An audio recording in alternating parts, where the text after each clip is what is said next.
Kapag inilagay mo ito sa lamisa, panigurado ubos agad do kasi kahit chocolate yung ginamit natin dito ay hindi siya ganun katamis.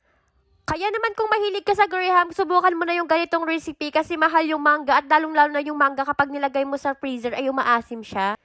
Dito sa isang bowl, pagsamahin lang natin dito yung 2 pack na chilled Nestle cream at maglagay rin tayo ng 1 can nitong condensed milk. Gamitan lang natin ito ng electric mixer para mag-double yung size nito. Kapag wala ka namang electric mixer, ay pwede kang gumamit dito ng whisk. Medyo matagal nga lang. Nag-double na yung size nito, kaya naman simulan na natin ngayon maglagay dito sa ating lagayan. Itong lagayan nga pala na ginamit ko dito ay nabili ko nga lang pala ito sa Shopee. Kaya naman ilalagay ko na rin yung link dito sa comment section dahil kasyang-kasya talaga yung buong Graham dito. Itong Graham, i-dip lang natin dito sa evaporated milk tsaka natin ilagay dito sa ating molder or lagayan.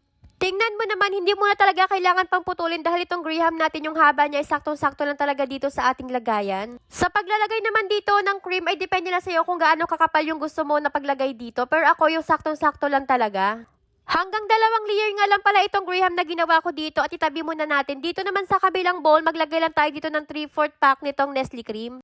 Add na rin tayo ng semi-sweets nitong chocolate compound at naglagay rin ako dito nitong ibang klase na chocolate. Inilagay ko nga lang pala ito sa microwave hanggang sa uminit at hinalo ko lang ito ng mabuti.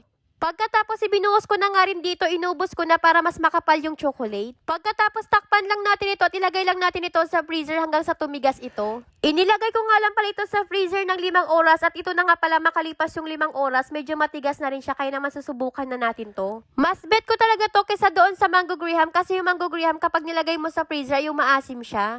Perfect nga ito pang dessert lalong-lalo na sa papalapit na Christmas kaya naman isave mo na yung recipe na to. Na ang ating ginawa na chocolate Graham, tikman na natin to. Ayan, 2 ganito yung nagawa ko. Yung isa medyo matigas pa, ay medyo malambot pa. Nakabili na ako ng kutsara, gamitin na natin to. Wow! Mas bet ko to sa Mango Graham kasi 'di ba yung mangga kapag na frozen, umaasim siya. No? Ang sarap.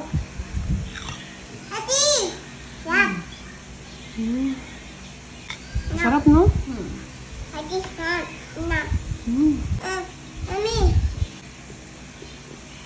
Grabe. Ang sarap. Saktong-sakto yung tamis, tapos yung chocolate medyo may pait, so hindi ka mag-ano, hindi ka mauumay.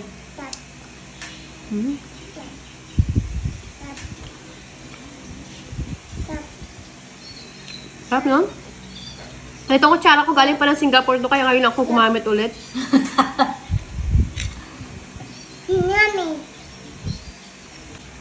Kaya kung napapansin nyo, sa mga video ko hindi ako gumamit ng kutsara kasi in-order ko pa to online.